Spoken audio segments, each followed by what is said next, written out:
नमस्कार। तो आज हम कंप्यूटर की दुनिया में अपना पहला कदम रखने जा रहे हैं। ये एक बहुत ही बढ़िया शुरुआत है। चलिए आज कंप्यूटर इस्तेमाल करने के जो सबसे बेसिक, सबसे जरूरी सबक हैं उन्हें सीखते हैं। तो चलिए फिर शुरू करते हैं। हमारा मकसद बस इतना सा है कि चाहे कंप्यूटर हो, लैपटॉप हो या फिर मैकबुक, किसी भी डिवाइस को यूज करने का जो पहला स्टेप है ना, उसे एकदम आसान बना दें। और यकीन मानिए, यहां हर किसी को कुछ नया सीखने को मिलेगा। अच्छा, तो सबसे पहले ये जानना बहुत जरूरी है कि आखिर एक कंप्यूटर बनता किन किन चीजों से है, इसके मेन पार्ट्स कौन कौन से हैं। चलिए एक एक करके इनको पहचानते हैं। जरा इस हिस्से को देखिए तो क्या कोई इसका नाम बता सकता है? इसे हम कंप्यूटर का चेहरा भी कह सकते हैं, है ना? बिल्कुल सही, इसे कहते हैं मॉनिटर। देखिए, जैसे टीवी पर हमें सब कुछ दिखाई देता है, ठीक वैसे ही कंप्यूटर पर हम जो भी काम करते हैं वो सब इसी स्क्रीन यानी मॉनिटर पर नजर आता है। अच्छा, अब इस डिवाइस पर आते हैं। इसमें देखिए कितने सारे बटन हैं जिन पर अक्षर और नंबर लिखे हैं। क्या कहते हैं इसे? इसे कहते हैं कीबोर्ड। जब भी हमें कंप्यूटर में कुछ भी लिखना होता है, मतलब टाइप करना होता है, चाहे कोई मैसेज हो, कोई डॉक्यूमेंट हो, तो हम इसी कीबोर्ड का इस्तेमाल करते हैं। ठीक है, अब आते हैं इस बॉक्स पर। यह कंप्यूटर का एक बहुत ही जरूरी हिस्सा है जो हमेशा उसके साथ होता है। इसका नाम क्या है? यह है सीपीयू, जिसका पूरा नाम है सेंट्रल प्रोसेसिंग यूनिट। आसान भाषा में कहें तो यह कंप्यूटर का दिमाग है। क्यों? क्योंकि सारा सोचना, सारा काम, सारी प्रोसेसिंग, सब कुछ इसी के अंदर होता है। और आखिर में यह छोटी सी डिवाइस जो हाथ में बड़ी आसानी से आ जाती है। स्क्रीन पर जो एक तीर जैसा निशान होता है ना, उसे घुमाने में यही मदद करती है। इसे कहते हैं माउस। जैसे जैसे हम इसे अपने हाथ से घुमाते हैं, स्क्रीन पर वो जो तीर है, जिसे कर्सर कहते हैं, वो भी साथ साथ घूमता है। और फिर हम किसी भी चीज को चुनने के लिए उस पर क्लिक कर सकते हैं। अब देखिए, माउस के ना 3 मेन काम होते हैं। किसी चीज को सेलेक्ट करने या ओके करने के लिए हम लेफ्ट क्लिक करते हैं, ज्यादा ऑप्शन देखने के लिए राइट क्लिक करते हैं, और जो बीच में पहिया होता है ना, स्क्रॉल व्हील, उससे पेज को ऊपर नीचे करते हैं, बिल्कुल वैसे ही जैसे हम फोन पर स्क्रॉल करते हैं। चलिए, अब जब हम पार्ट्स को पहचान गए हैं तो आगे बढ़ते हैं और देखते हैं कि कंप्यूटर को चालू यानी स्टार्ट कैसे करते हैं। ये बहुत ही आसान है। डेस्कटॉप कंप्यूटर के लिए बस 3 सिंपल स्टेप्स हैं। सबसे पहले ये देख लें कि मॉनिटर और सीपीयू के तार प्लग में ठीक से लगे हैं। फिर दीवार पर जो मेन पावर स्विच है उसे ऑन करें, और बस आखिर में सीपीयू पर जो पावर बटन है उसे दबा दें। हो गया कंप्यूटर चालू। और लैपटॉप और मैकबुक के लिए तो ये और भी आसान है। उनमें तो सब कुछ एक साथ जुड़ा होता है ना?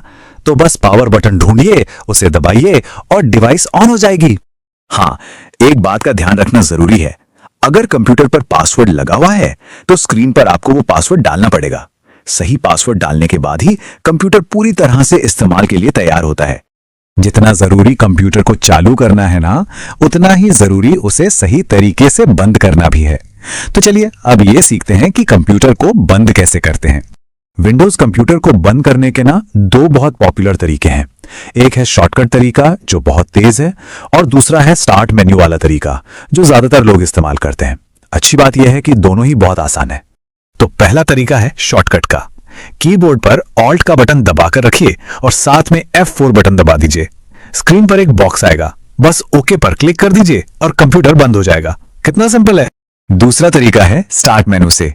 स्क्रीन के कोने में जो स्टार्ट बटन होता है उस पर क्लिक करें, फिर पावर का जो सिंबल या निशान दिखता है उस पर क्लिक करें और वहां से शट डाउन का ऑप्शन चुन लें। बस कंप्यूटर सेफली बंद हो जाएगा। और अगर मैकबुक को बंद करना है तो वो भी बहुत सिंपल है। स्क्रीन के ऊपर लेफ्ट कोने में जो एप्पल का लोगो बना होता है उस पर क्लिक करें और मेन्यू में से शट डाउन को चुन लें। तो चलिए एक बार फटाफट से रिवाइज कर लेते हैं कि आज हमने क्या क्या सीखा।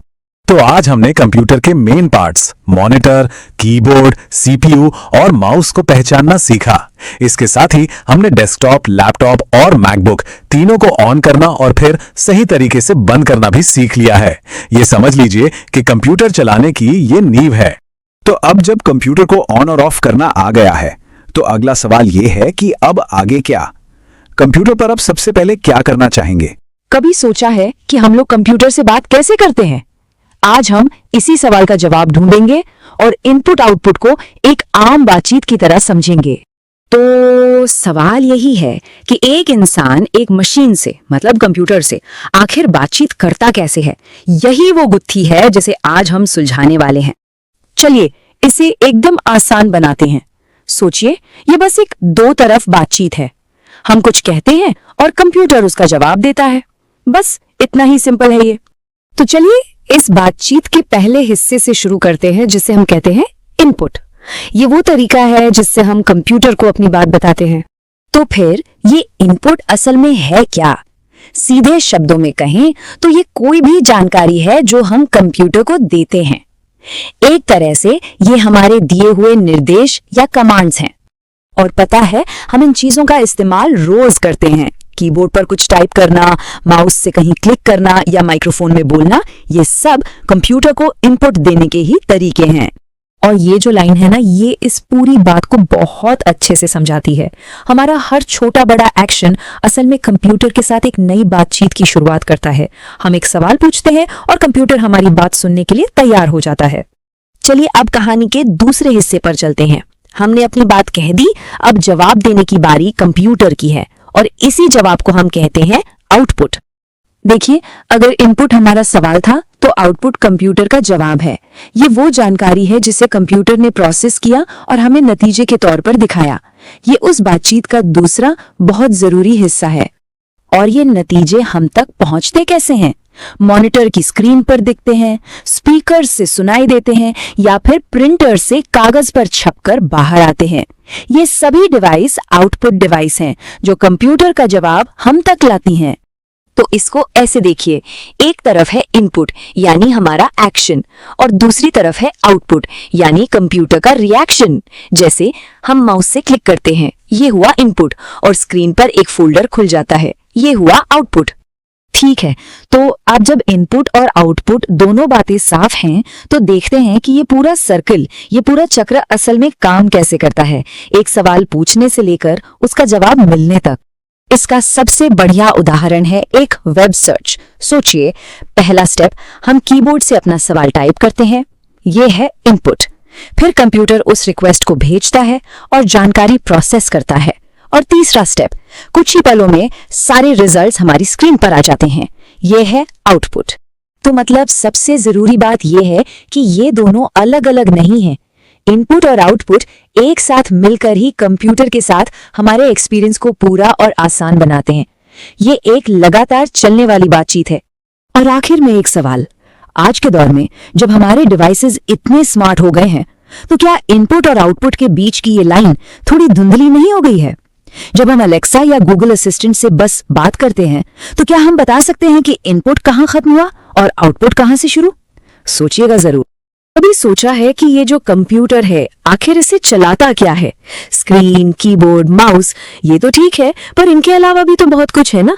आज हम कंप्यूटर की दुनिया के इसी, कह सकते हैं, जादुई हिस्से यानी हार्डवेयर को समझेंगे। तो चलिए शुरू करते हैं। तो सवाल ये है कि वो कौन सी फिजिकल चीजें हैं जो कंप्यूटर को कंप्यूटर बनाती हैं। मतलब वो कौन सी चीजें हैं जिन्हें हम छू सकते हैं, उठा सकते हैं। असल में ये सब चीजें ही तो हैं कंप्यूटर का हार्डवेयर, और आज हम इसी की बात करने वाले हैं। तो हार्डवेयर है क्या आखिर?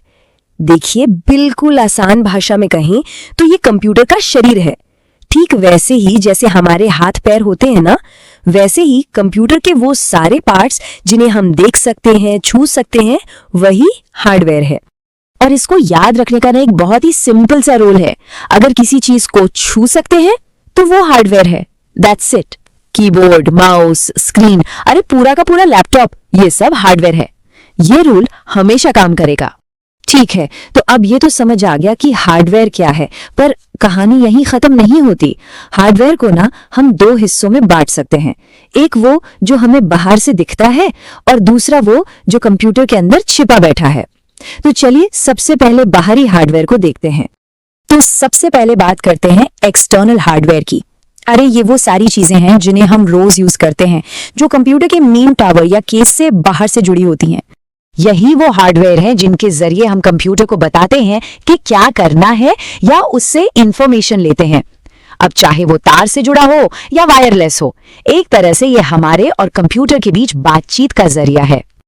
जैसे कि कीबोर्ड, माउस, मॉनिटर, ये तो सबसे कॉमन एग्जाम्पल्स हैं। और हाँ, वो जो बड़ा सा बॉक्स होता है ना, जिसे हम सब अक्सर CPU बोल देते हैं, वो असल में कंप्यूटर का केस या टावर होता है, और वो भी एक एक्सटर्नल हार्डवेयर ही है। असली दिमाग तो उसके अंदर होता है। तो चलिए अब उस बॉक्स के अंदर झांक कर देखते हैं। चलते हैं इंटरनल हार्डवेयर की दुनिया में। असली जादू ना यहीं पर होता है। ये वो पार्ट्स हैं जो कंप्यूटर को सोचने, याद रखने और असल में काम करने की ताकत देते हैं। इंटरनल हार्डवेयर, जैसा कि नाम से ही जाहिर है, कंप्यूटर केस के अंदर छिपे होते हैं। इसे ऐसे समझिए जैसे कार का इंजन होता है ना, हम उसे रोज रोज तो नहीं देखते, पर उसके बिना गाड़ी 1 इंच भी आगे नहीं बढ़ सकती। बस वही काम है इनका। और इसके कुछ मेन हीरोज हैं। मदरबोर्ड, जो सबको एक साथ जोड़कर रखता है। प्रोसेसर, यानी असली CPU, जो कंप्यूटर का ब्रेन है। हार्ड डिस्क, जहां हमारी सारी फाइल्स सेव होती हैं। और रैम, जो कंप्यूटर की शॉर्ट टर्म मेमोरी है। ये सब मिलकर ही तो कंप्यूटर को इतना तेज बनाते हैं। तो मतलब बात बिल्कुल सीधी है, इंटरनल हार्डवेयर हमेशा किसी एक्सटर्नल हार्डवेयर के अंदर ही मिलेगा। मदरबोर्ड और प्रोसेसर जैसे जो दिमाग वाले हिस्से हैं ना, वो हमेशा केस के अंदर सेफ रहते हैं। तो हमने बाहर वाली हार्डवेयर भी देख लिए और अंदर वाले भी। चलिए अब इन सारे पीसेस को एक साथ जोड़ते हैं और पूरी पिक्चर को एक बार फिर से समझते हैं। तो सब कुछ याद रखने के लिए बस ये 3 सिंपल बातें ध्यान में रखिए। नंबर 1, जिसे छू सकते हैं वो हार्डवेयर है। नंबर 2, जो बाहर से जुड़ता है वो एक्सटर्नल है। और नंबर 3, जो अंदर काम करता है वो इंटरनल है। बस इतना ही सिंपल है। और अब आखिर में एक सवाल।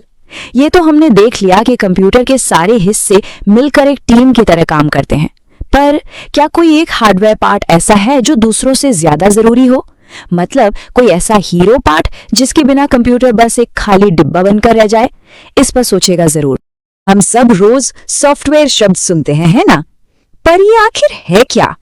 हमारे फोन में, कंप्यूटर में, हर जगह है, पर हम इसे छू नहीं सकते। तो चलिए आज इसी अदृश्य चीज को समझने की कोशिश करते हैं और देखते हैं कि ये असल में काम कैसे करती है। तो इस सफर की शुरुआत हम करेंगे एक बहुत ही सीधे साधे सवाल से। फिर हम देखेंगे कि सॉफ्टवेयर कितने तरह के होते हैं और सबसे जरूरी बात, ये सब मिलकर हमारे डिवाइस में जान कैसे फूंकते हैं। तो चलिए सबसे पहले इसी गुत्थी को सुलझाते हैं। अगर सॉफ्टवेयर कोई फिजिकल चीज नहीं है, तो फिर ये मशीनों को कंट्रोल करता कैसे है? जरा सोचिए, एक स्पीकर है। ये एक ठोस चीज है। इसे हम देख सकते हैं, छू सकते हैं। ये हुआ हार्डवेयर। पर जब उसकी आवाज कम या ज्यादा करनी होती है, तो असल में होता क्या है? उसे कंट्रोल कौन कर रहा है? इसका कंट्रोल किसी बटन में नहीं है, बल्कि उन अदृश्य, उन इनविजिबल इंस्ट्रक्शंस में है जो उस हार्डवेयर को बताते हैं कि उसे करना क्या है। और बस यही है सॉफ्टवेयर। ये और कुछ नहीं बल्कि वो अदृश्य निर्देश है जो हमारी मशीनों को बताते हैं कि उन्हें कब, क्या और कैसे करना है। ठीक वैसे ही जैसे स्पीकर के अंदर का सॉफ्टवेयर उसे बताता है कि आवाज तेज करनी है या धीमी। ठीक है, तो ये तो समझ आ गया कि सॉफ्टवेयर का मतलब है इंस्ट्रक्शंस। पर क्या सारे इंस्ट्रक्शंस एक जैसे होते हैं? जी नहीं, बिल्कुल नहीं।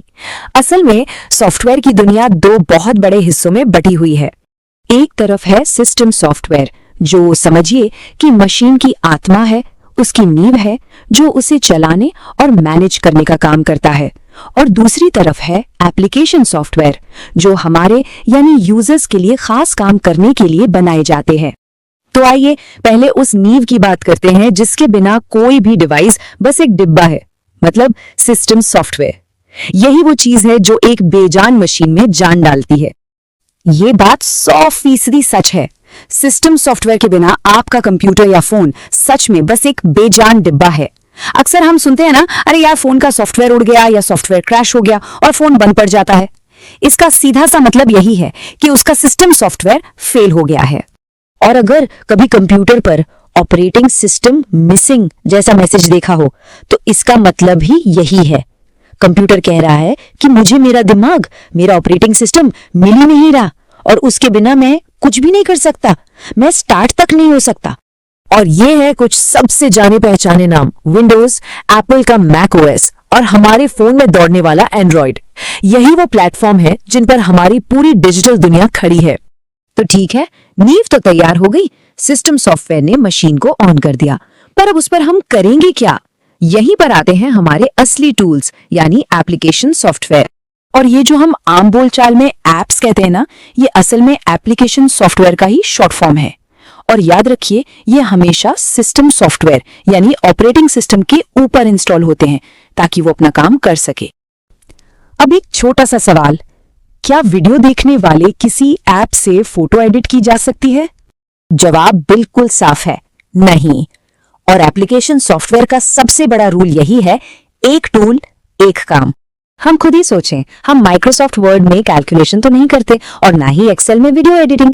पिक्सआर्ट और काइनमास्टर दोनों एडिटिंग के ही टूल्स हैं, पर एक सिर्फ तस्वीरों के लिए है और दूसरा सिर्फ वीडियोस के लिए। मतलब हर ऐप का, हर एप्लीकेशन सॉफ्टवेयर का अपना एक फिक्स काम होता है।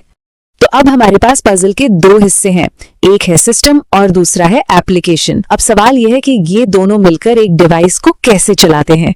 चलिए पूरी तस्वीर देखते हैं। इसे एक 3 लेयर वाले केक की तरह समझिए। सबसे नीचे बेस में है हार्डवेयर, आपका फोन, आपका कंप्यूटर। उसके ठीक ऊपर की लेयर है सिस्टम सॉफ्टवेयर, जो इस हार्डवेयर को मैनेज करता है, उसे एक प्लेटफॉर्म देता है। और सबसे ऊपर टॉपिंग की तरह है हमारे एप्लीकेशन सॉफ्टवेयर यानी एप्स, जिन्हें हम रोज इस्तेमाल करते हैं।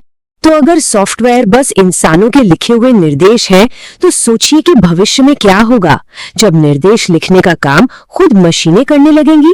अगला सॉफ्टवेयर कौन लिखेगा, इंसान या फिर एआई? कभी ये सोचा है कि कंप्यूटर पर अपनी सारी फाइलों को करीने से कैसे रखा जाए? अगर हाँ, तो बिल्कुल चिंता मत कीजिए। आज हम इसी जरूरी स्किल यानी फाइल और फोल्डर मैनेजमेंट को सीखेंगे और अपनी डिजिटल दुनिया को एकदम ऑर्गेनाइज बनाएंगे। तो अगर मन में भी यही सवाल घूम रहा है कि आखिर शुरुआत कहां से की जाए, तो आप बिल्कुल सही जगह पर हैं। चलिए मिलकर कंप्यूटर की इस पहेली को सुलझाते हैं।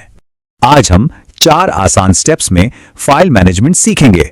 सबसे पहले हम कंप्यूटर स्टोरेज को समझेंगे, फिर फोल्डर की बेसिक्स जानेंगे, उसके बाद अपनी फाइलों को ऑर्गेनाइज करेंगे और आखिर में देखेंगे कुछ कमाल के टाइम सेविंग शॉर्टकट्स। तो चलिए शुरू करते हैं पहले कदम से। देखिए, फाइलों को ऑर्गेनाइज करने से पहले ये जानना तो जरूरी है ना कि वो आखिर रखी कहां जाती हैं। तो सबसे पहले कंप्यूटर स्टोरेज की दुनिया को समझते हैं। अक्सर कंप्यूटर स्क्रीन पर दिस पीसी या पुराने सिस्टम्स में माय कंप्यूटर नाम का एक आइकन दिखता है। इसे आप अपने कंप्यूटर का मेन गेट समझ लीजिए। यहीं से आपको अंदर रखी हर फाइल, हर फोल्डर तक जाने का रास्ता मिलता है। इसे समझने का सबसे अच्छा तरीका है अपने स्मार्टफोन के बारे में सोचिए। जैसे उसमें इंटरनल स्टोरेज होता है ना, ठीक वैसे ही कंप्यूटर में होती हैं ड्राइव्स, जैसे लोकल डिस्क C या D। ये वो बड़े बड़े कंटेनर्स हैं जहां आपका सारा डेटा, गाने, वीडियोस, डॉक्यूमेंट्स, सब कुछ सेव रहता है। अच्छा, तो अब हमें ये तो पता चल गया कि हमारा डेटा रहता कहाँ है।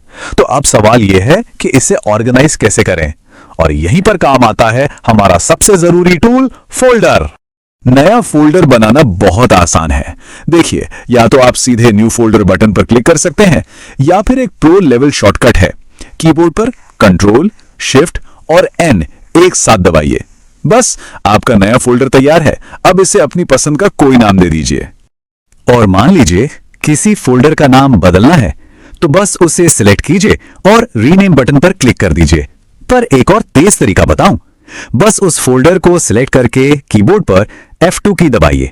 इससे फौरन नाम बदलने का ऑप्शन आ जाएगा। और हाँ, अगर कोई फोल्डर हटाना हो तो बस उसे सिलेक्ट कीजिए और कीबोर्ड पर जो डिलीट का बटन है उसे दबा दीजिए। इससे आसान और तेज तरीका कोई नहीं है। ठीक है, तो फोल्डर बनाना, रीनेम करना, डिलीट करना, ये सब तो हमने देख लिया, लेकिन असल सवाल तो ये है कि हम ये सब करते ही क्यों हैं। चलिए अब फाइलों को ऑर्गेनाइज करने के पीछे की वजह समझते हैं। फोल्डर बनाने का सीधा सा मतलब है अपने फाइलों को कैटेगरीज में बांटना।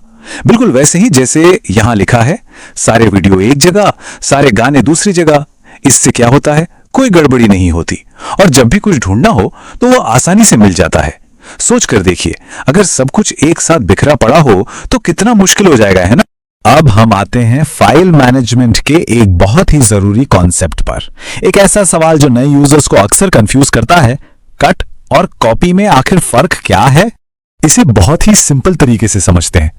कट का मतलब है मूव करना, मतलब आपने एक फाइल को उसकी असली जगह से उठाया और किसी नई जगह पर रख दिया। अब वो अपनी पुरानी जगह पर नहीं मिलेगी। वहीं दूसरी तरफ कॉपी का मतलब है डुप्लीकेट करना, यानी उसकी एक नकल बनाना। इसमें असली फाइल अपनी जगह पर ही रहती है और उसकी एक एग्जैक्ट कॉपी नई जगह पर बन जाती है। तो अगर किसी फाइल को मूव करना है यानी कट और पेस्ट करना है तो स्टेप्स ये हैं। पहले फाइल को सेलेक्ट करें, फिर राइट क्लिक करके कट चुनें या कीबोर्ड पर कंट्रोल के साथ एक्स दबाएं। इसके बाद उस नए फोल्डर में जाएं जहां फाइल को रखना है और वहां राइट क्लिक करके पेस्ट कर दें या कंट्रोल के साथ वी दबाएं। और अगर किसी फाइल की नकल बनानी है, मतलब कॉपी और पेस्ट करना है, तो प्रोसेस लगभग सेम ही है। फाइल सिलेक्ट करें, राइट क्लिक करके कॉपी चुनें या कंट्रोल के साथ सी दबाएं। फिर जहां उसकी कॉपी रखनी है उस लोकेशन पर जाकर पेस्ट कर दें, यानी कंट्रोल के साथ वी दबाएं। तो अब जब हमने सारी बेसिक बातें सीख ली हैं, तो चलिए अब अपने काम को और भी तेज और स्मार्ट बनाने की बात करते हैं। और इसके लिए हम देखेंगे कुछ बहुत जरूरी टाइम सेविंग शॉर्टकट्स। ये रही हमारी शॉर्टकट्स की समरी। नया फोल्डर बनाने के लिए control plus shift plus N, rename के लिए F2, कट के लिए कंट्रोल प्लस एक्स, कॉपी के लिए कंट्रोल प्लस सी और पेस्ट के लिए कंट्रोल प्लस वी। इन्हें याद रखने की कोशिश जरूर करें, ये आपका काफी समय बचाएंगे। और हाँ, एक प्रो टिप है, विंडोज की के साथ ई दबाने से सीधा दिस पीसी खुल जाता है। ये बहुत काम का। तो अब सारे जरूरी टूल्स और टेक्निक्स हमारे पास हैं, तो क्यों ना आज से ही अपनी डिजिटल दुनिया को ऑर्गेनाइज करने की शुरुआत की जाए। अपने डेस्कटॉप से या डॉक्यूमेंट्स फोल्डर से ही शुरू कर सकते हैं। याद रखिए, शुरुआत भले ही छोटी हो, पर इसका असर बहुत बड़ा होता है।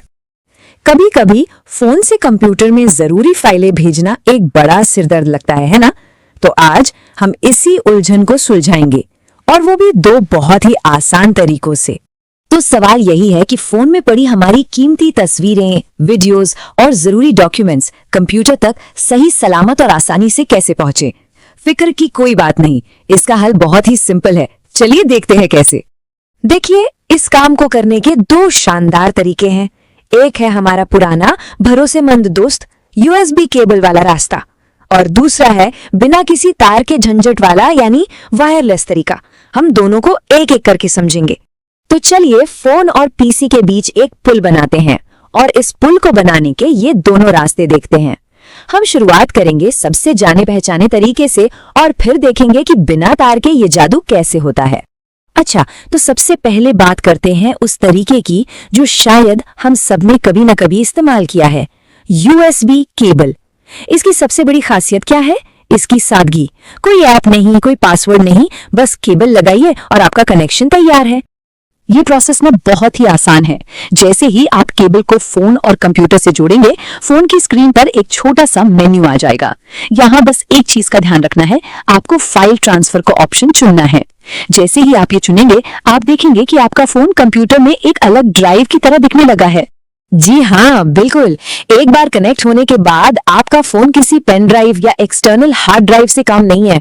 इसका मतलब है कि फाइलों को ड्रैग ड्रॉप, कॉपी पेस्ट करना बच्चों का खेल बन जाता है। और अब आता है सबसे आसान हिस्सा, फाइलें भेजना बस कॉपी और पेस्ट करने जितना ही सिंपल है। फोन के फोल्डर से फाइल उठाई, कंप्यूटर पे पेस्ट कर दी, या कंप्यूटर से कोई फिल्म उठाई और फोन के फोल्डर में डाल दी, बिल्कुल वैसे ही जैसे आप हमेशा से करते आए हैं। केबल का झंझट किसे पसंद है? सही कहा ना, अगर तारों से आजादी चाहिए तो ये वायरलेस तरीका बिल्कुल सही है। हाँ, इसमें एक बार की थोड़ी सी सेटिंग करनी पड़ती है, पर उसके बाद जो सुविधा मिलती है वो कमाल की है। तो इसे शुरू करने के लिए हमें 3 चीजें चाहिए। सबसे पहले फोन पर वाईफाई FTP सर्वर नाम का एक छोटा सा ऐप इंस्टॉल करना होगा। दूसरी और सबसे जरूरी शर्त, आपका फोन और कंप्यूटर दोनों एक ही वाईफाई नेटवर्क से जुड़े होने चाहिए। और एक अच्छी बात यह है कि अगर वाईफाई नहीं है तो फोन का हॉटस्पॉट चालू करके भी ये काम हो सकता है। ये ऐप FTP यानी फाइल ट्रांसफर प्रोटोकॉल का इस्तेमाल करता है। अब ये क्या चीज है? इससे आप डिवाइसों के बीच फाइलें भेजने के लिए एक खास डिजिटल भाषा समझ सकते हैं, जो उन्हें एक ही नेटवर्क पर एक दूसरे से बात करने में मदद करती है। फोन पर सेटअप तो बस कुछ सेकंड्स का काम है। ऐप खोलिए, बड़े से स्टार्ट बटन को दबाइए और बस ऐप आपको एक सर्वर URL देगा। यही वो जादुई पता है जो आपके कंप्यूटर को आपके फोन से जोड़ेगा। ये जो पता यहाँ दिख रहा है ना, यही सबसे जरूरी चीज है। ये आपके लोकल नेटवर्क पर आपके फोन का एक अस्थायी पता बन गया है। मतलब आपका फोन एक छोटे से सर्वर में बदल गया है। इसी पते को हम कंप्यूटर में इस्तेमाल करेंगे। अब बारी है कंप्यूटर की, और ये सेटअप सिर्फ एक बार करना है। आप दिस पीसी या माई कंप्यूटर में जाकर ऐड अ नेटवर्क लोकेशन चुनेंगे। विजार्ड खुलने पर फोन से मिला सर्वर यूआरएल यहाँ पेस्ट कर दें। बस एक छोटा सा बदलाव करना है। लॉग ऑन अनोनिमसली को अनचेक करें और यूजर आईडी में एंड्रॉइड लिख दें। अब इसे कोई भी नाम दे दें, जैसे मेरा फोन, और आपका काम हो गया। और बस सेटअप पूरा। अब आपका फोन कंप्यूटर पर एक नेटवर्क फोल्डर की तरह हमेशा दिखेगा। मतलब जब चाहें बिना तार लगाए इसमें फाइलें देख सकते हैं, कॉपी कर सकते हैं, ठीक वैसे ही जैसे केबल के साथ करते थे। इस तरीके का इस्तेमाल करते समय बस 2-3 छोटी बातों का ध्यान रखना है। पहला, जब भी फाइलें भेजनी हो, फोन पर ऐप में सर्वर स्टार्ट होना चाहिए। अगर आप उसे स्टॉप कर देंगे तो कनेक्शन टूट जाएगा। और हाँ, एक और बात, ये तरीका फोन की इंटरनल मेमोरी के लिए बेहतरीन है, लेकिन ये एसडी कार्ड को नहीं देख पाता। तो हमने दोनों रास्ते देख लिए, एक तार वाला, एक बिना तार का। अब सबसे बड़ा सवाल ये है कि कौन सा तरीका बेहतर है। चलिए एक सीधी सादी तुलना करते हैं ताकि चुनाव करना आसान हो जाए। चलिए इस टेबल को देखते हैं। अगर बात करें स्पीड की, तो यूएसबी केबल लगभग हमेशा तेज रहेगा। सेटअप के मामले में केबल बस प्लग एंड प्ले है, जबकि वायरलेस में एक बार की मेहनत लगती है। सुविधा में तो वायरलेस साफ तौर पर जीतता है, कोई तार नहीं, कोई झंझट नहीं। और पहुंच की बात करें तो केबल आपको एसडी कार्ड का भी एक्सेस देता है, जो वायरलेस में मुमकिन नहीं है। तो आखिरी फैसला क्या है? देखिए, बात सीधी है। अगर आपको बड़ी बड़ी फिल्में या हजारों फोटोज बहुत तेजी से ट्रांसफर करनी है तो केबल का कोई मुकाबला नहीं। लेकिन रोजमर्रा के छोटे मोटे कामों और सिर्फ सुविधा के लिए वायरलेस तरीका एक शानदार ऑप्शन है। और अंत में एक सोचने वाली बात, जिस तेजी से वायरलेस टेक्नोलॉजी बेहतर हो रही है, क्या लगता है कि भविष्य में डेटा ट्रांसफर के लिए केबल का इस्तेमाल पूरी तरह से बंद हो जाएगा? ये एक दिलचस्प सवाल है जो आने वाले समय की टेक्नोलॉजी की दिशा तय करेगा। इस बातचीत में हम समझेंगे कि विंडोज 10 कंप्यूटर पर पासवर्ड को कैसे मैनेज किया जाता है। देखिए, ये किसी की भी प्राइवेसी और सुरक्षा के लिए एक बहुत ही जरूरी स्किल है। तो चलिए एक सीधे से सवाल से शुरू करते हैं। क्या अब वो समय आ गया है कि कंप्यूटर की सुरक्षा को अपने कंट्रोल में लिया जाए? तो आज हम क्या क्या देखने वाले हैं। पहली बार पासवर्ड कैसे सेट करते हैं, पहले से मौजूद पासवर्ड को कैसे बदलते हैं, और अगर पासवर्ड हटाना हो तो वो कैसे करते हैं, और हाँ, आखिर में हम इन सब पर एक नजर डालेंगे। चलिए शुरू करते हैं। तो सबसे पहले बात करते हैं उस सिचुएशन की जहां अकाउंट पर कोई पासवर्ड है ही नहीं। देखते हैं कि पासवर्ड कैसे सेट करना है। पासवर्ड सेटिंग्स तक पहुंचना बहुत आसान है। बस स्टार्ट मेन्यू से होते हुए ये 4 सिंपल स्टेप्स फॉलो करने हैं। अच्छा, अब ये कैसे पता चलेगा कि पासवर्ड पहले से सेट है या नहीं? बहुत आसान है। अगर पासवर्ड नहीं है तो ऐड का बटन दिखेगा, और अगर पहले से है तो चेंज का। तो क्योंकि हम पहली बार पासवर्ड लगा रहे हैं, ऐड पर क्लिक करना है और जो भी पासवर्ड रखना है उसे नया पासवर्ड और पासवर्ड कंफर्म करे वाली जगह पर डालना है। अब सिस्टम आपसे एक पासवर्ड हिंट भी मांगेगा। ये बहुत ही काम का फीचर है। मान लीजिए कभी पासवर्ड भूल गए तो ये हिंट आपकी याददाश्त ताजा करने में मदद करेगा। तो एक बहुत जरूरी बात, नेक्स्ट और फिर फिनिश पर क्लिक करने से पहले एक बार बस ये पक्का कर लें कि पासवर्ड सही अकाउंट पर ही लग रहा है। ये चेक करना बहुत जरूरी है। अच्छा, तो नया पासवर्ड सेट करना तो सीख लिया, पर मान लीजिए पासवर्ड पहले से है और उसे बस अपडेट करना है, मतलब बदलना है, तो क्या करना होगा? प्रोसेस मतलब तरीका बिल्कुल वैसा ही है। बस उसी साइन इन ऑप्शन मेन्यू पर वापस जाना है, लेकिन इस बार चेंज बटन पर क्लिक करना होगा। तो पासवर्ड बदलने के लिए क्या करना है? सबसे पहले अपना अभी का पासवर्ड डालिए, फिर अपना नया पासवर्ड डालिए, उसे कंफर्म कीजिए, और हाँ, एक नया पासवर्ड हिंट भी जोड़ना होगा। ठीक है, पासवर्ड बदलना तो समझ आ गया, पर अगर पासवर्ड हटाना ही हो तो मतलब कोई पासवर्ड ही ना रहे, इसके लिए एक खास ट्रिक है। देखिए, पासवर्ड हटाने के लिए भी शुरू के स्टेप्स तो वही हैं जो बदलने के लिए थे, लेकिन असली खेल आखिरी स्टेप में है। और वो ट्रिक ये है कि जब सिस्टम नया पासवर्ड मांगेगा तो नया पासवर्ड, कंफर्म पासवर्ड और पासवर्ड हिंट, इन तीनों को बस खाली छोड़ देना है, कुछ भी नहीं लिखना। और जैसे ही आप ऐसा करेंगे, बस हो गया काम। अब कंप्यूटर लॉक होने पर कोई पासवर्ड नहीं मांगेगा, स्क्रीन पर सिर्फ एक साइन इन बटन दिखेगा। तो चलिए फटाफट से रिकैप कर लेते हैं कि हमने आज कौन सी 3 जरूरी बातें सीखी हैं। तो बात सीधी सी है, नया पासवर्ड लगाना है तो ऐड बटन, बदलना है तो चेंज बटन, और हटाना है तो चेंज प्रोसेस में जाकर नए पासवर्ड वाली सारी जगह खाली छोड़ देनी है। तो अब जब कंप्यूटर का पासवर्ड कंट्रोल करना आ गया है तो यह सोचने वाली बात है कि अपनी पूरी डिजिटल सिक्योरिटी की रणनीति में अगला कदम क्या होना चाहिए। चलिए आज समझते हैं कि विंडोज 7 वाले कंप्यूटर को सिक्योर कैसे किया जाता है।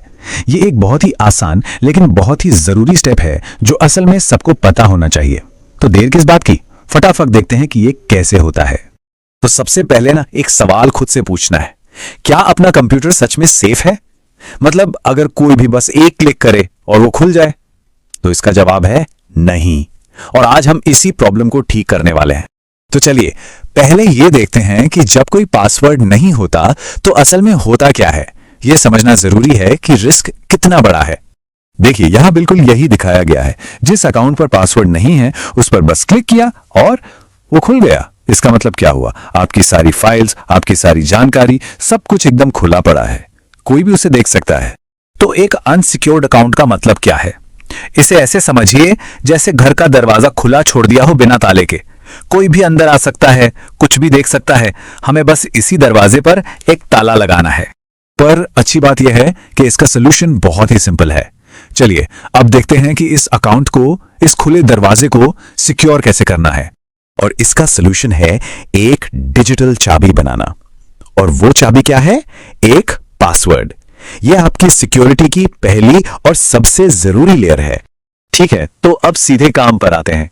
देखते हैं विंडोज 7 में पासवर्ड सेट करने के लिए हमें क्या क्या स्टेप्स फॉलो करने हैं।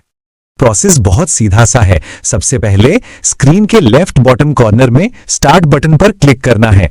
फिर जो मेन्यू खुलेगा उसमें सबसे ऊपर जो यूजर पिक्चर है बस उस पर क्लिक कर दीजिए। यूजर पिक्चर पर क्लिक करते ही ये यूजर अकाउंट विंडो खुल जाएगी।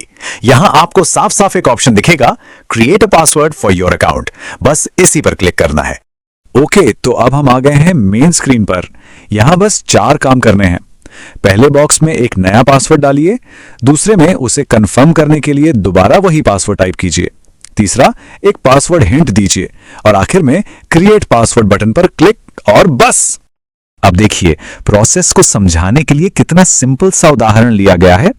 पासवर्ड रखा 123 और हिंट में 12। जाहिर है असल जिंदगी में तो एक मजबूत पासवर्ड रखना चाहिए, पर यह एग्जाम्पल प्रोसेस को एकदम क्लियर कर देता है। और हां, पासवर्ड हिंट का मकसद भी काफी इंपॉर्टेंट है। जैसा कि यहां कहा गया है, आप अपने लिए हिंट दे सकते हैं।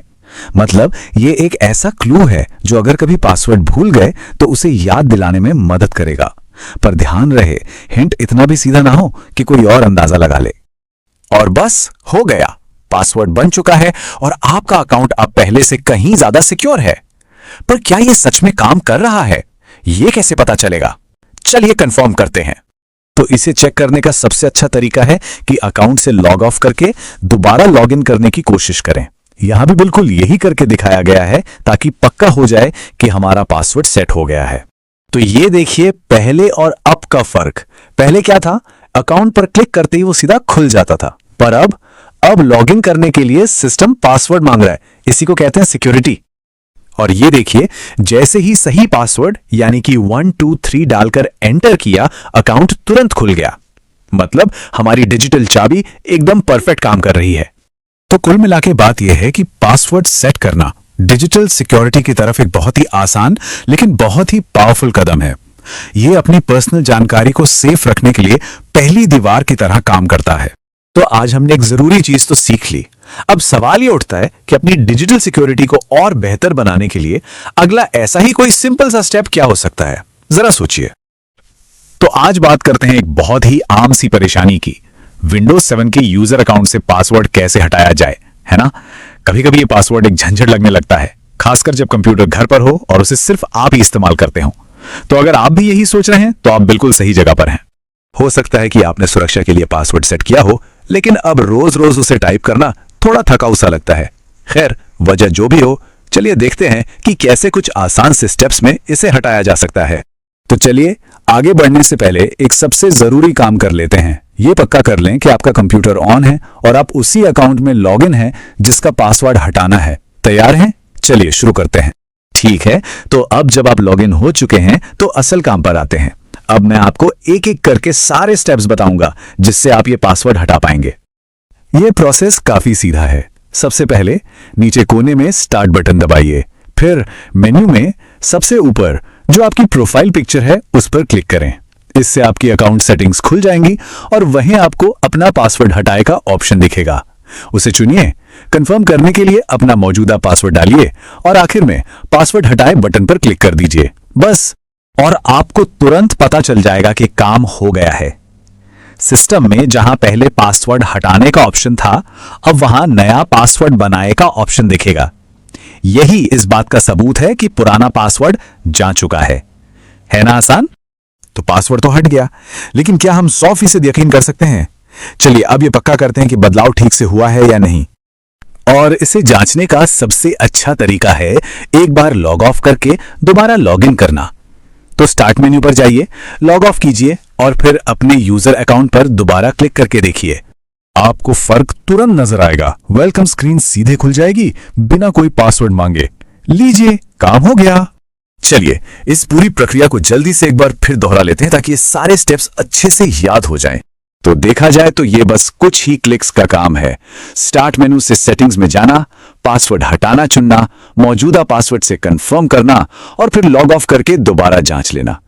इन आसान स्टेप्स से आप अपने कंप्यूटर तक और तेजी से पहुंच सकते हैं।